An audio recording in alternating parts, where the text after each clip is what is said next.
ایک اور مسئلہ ہے وہ ہے مسنگ پرسنز کا، جو بڑا سیریس ایشو ہے اور وہ جب تک حل نہیں ہوگا. جن صاحب میری بات ہو رہی تھی آپ کے فارمر آرمی چیف سے بھی اور ایک انٹیل کے ہیڈ تھے، ان سے بھی بات ہوئی. میں نے ان سے کہا مجھے بتائیں یہ حل کیوں نہیں مسئلہ ہوتا. انہوں نے 2 سجیشنز دی اور مختلف الفاظ میں، لیکن جسٹ ایک ہی تھا.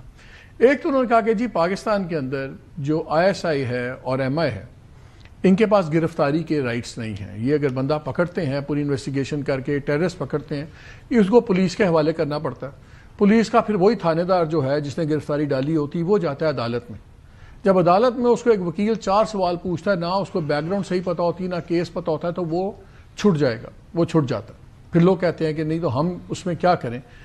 ایک تو یہ پرمیشن ہونی چاہیے کہ جو ٹیرر، ایسپیناج، یہ جو چیزیں ہیں ان کے اوپر گرفتاری کی اجازت ہونی چاہیے، تاکہ وہ ادارہ آ کے اور آپ اس پہ پتگنے لگا دیں کہ آپ نے اگر کوئی بندہ اٹھایا آپ اس کو 48 گھنٹے کے اندر عدالت کے سامنے لائیں گے.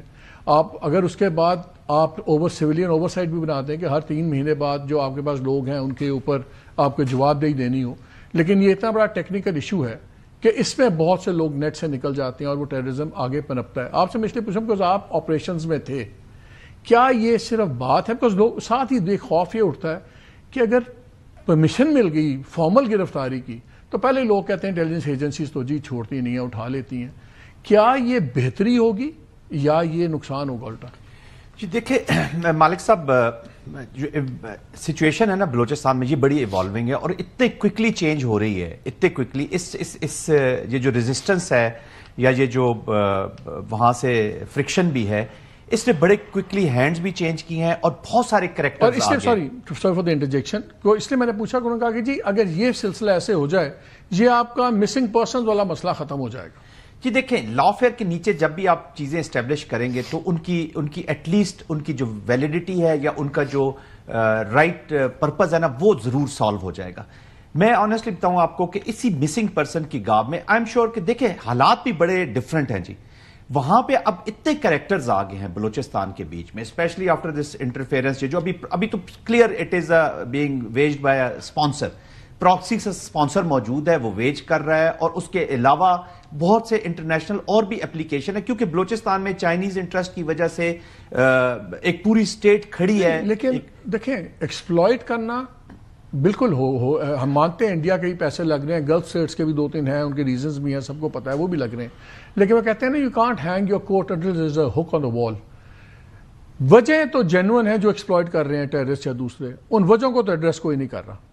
میں اس لیے پوچھ رہا ہوں کہ جو ٹیکنیکل ایشوز ہیں آپ نے تو کیونکہ کاؤنٹر ٹیررزم کیا ہوا ہے، اس لیے میں میں ٹوٹلی ایگری. اگر اس کے لاز اسٹیبلش ہو جاتے ہیں، ان کو رائٹس مل جاتے ہیں، تو آئی تھنک ڈکلیئر کرنے میں ان کو پرابلم کوئی بھی نہیں ہوگی، ان کو کوئی پرابلم بھی نہیں ہوگی. دیکھ مسنگ پرسنز کا دیکھیں، میں یہ کہتا ہوں کہ یہ ایشو بالکل ہے، جینوئن ایشو ہے. کچھ انسیڈنٹس ہو بھی جاتے ہیں، اور جب we are in the state of the war میں کولیٹرل ڈیمیج اس طرح کی چیزیں چل رہی ہوتی ہے جی. اور یہ پاکستان صرف نہیں کہ بلوچستان میں صرف ہو رہا ہے، اب دنیا کی کوئی وار کی ہسٹری اٹھا لیں. اب سری لنکا کو ذرا اسٹڈی کر لیں، انہوں نے جو کاؤنٹر آپریشنز کیے ہیں اور ان کی جو ملٹری انوالو تھی وہ تو حد سے زیادہ چلے گی. آپ بنگلہ دیش کی چیزیں دنیا کی کئی دیکھ لیں، ہو جاتی ہے جی مسنگ.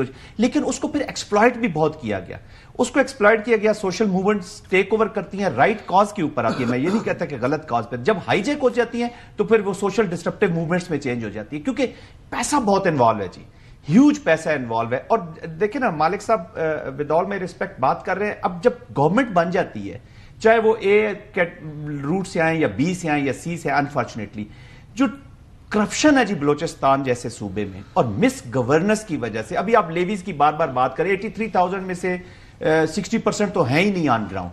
اور آنیسٹلی بتاؤں کہ وہاں پہ یہ فیلنگ بھی ہے، let me share it with you, کہ جدھر لیویز کی ڈپلائمنٹ ہے وہاں پر جو سیکیورٹی فورسز کے ادارے ہیں وہ بھی تھوڑا سا اپنا، ان کو بھی ڈر ہوتا ہے کہ یہ آیا یہ پولیسنگ کر رہے ہیں یا لا اینڈ آرڈر کر رہے ہیں یا کسی کی پروٹیکشن کر رہے ہیں. اب میں آپ کو بتاتا ہوں جو بس کا جو پچھلے دنوں ایک روکی گئی تھی جس میں 7 مسافر 500 میٹرز کے بیچ میں 2 لیویز کی پوسٹیں تھیں اور مینڈ تھیں، یہ بھی نہیں تھا کہ وہاں مسنگ تھے لوگ. اور اس کے بیچ میں ایک بس سے لوگ اتارے گئے اور مارے گئے، اینڈ نو بڈی ریئیکٹڈ. تو دیکھیں نا پھر جب ٹیکس پیئر کا پیسہ کاؤنٹڈ فار ہی نہیں ہوگا تو یہ بیڈ گورننس ہوئی، کرپشن کے ایشوز ہیں. تو یہ دیکھیں جب تک وہ اپنی رسپانسبلٹی، اچھا یا مسنگ پرسن کے بیچ میں پھر لوگوں نے اپنی اس میں سیاست بھی کی. کئی جگہ ٹیررسٹ آپ نے دیکھے ہیں جو مسنگ پرسنز کی لسٹ میں تھے وہ مارے گئے، وہ وہاں پر ملے، کیونکہ سٹیٹ کا ایک نیریٹو اگینسٹ سٹیٹ ایک نیریٹو ایک بلڈ کیا گیا جی. اور یہ عام سوچ نہیں ہے، یہ نہیں ہے کہ ایک ناراض بلوچ جو ہے وہ غصے میں اور گن لے کے چلا گیا ہے اور اسی کی سوچ امپلیمنٹ ہو رہی ہے. یہ جو ٹرین ہے اس کے پیچھے پوری ایک سٹیٹ کھڑی ہے، اس کی تھنکنگ کھڑی ہے، اسٹریٹجی کھڑی ہے جو پاکستان کو امپلوڈ کرنا چاہتی ہے، جو پاکستان کی پالیسی لیکن سر وہ تو ہمیشہ دشمن تو ہمیشہ ہوگا نا. پہلے ہم اپنا تو گھر ان آرڈر کریں نا. We can't keep blaming people for exploiting us. ہمارا ایشو یہ ہے، لیٹ می کنفیس، کہ ہم لاز جب بناتے بھی ہیں جو جس پرپز کے لیے بناتے ہیں انفارچونیٹلی پھر وہ تھوڑے سے مس یوز ضرور ہوتے ہیں اور وہ چیز پرابلم کریٹ کرتی ہے کہ آپ جو لا جس کام کے لیے بنایا اس کو پھر پولیٹیکل سیٹلمنٹ. سر ایک بریک کا مجھے کہا جائے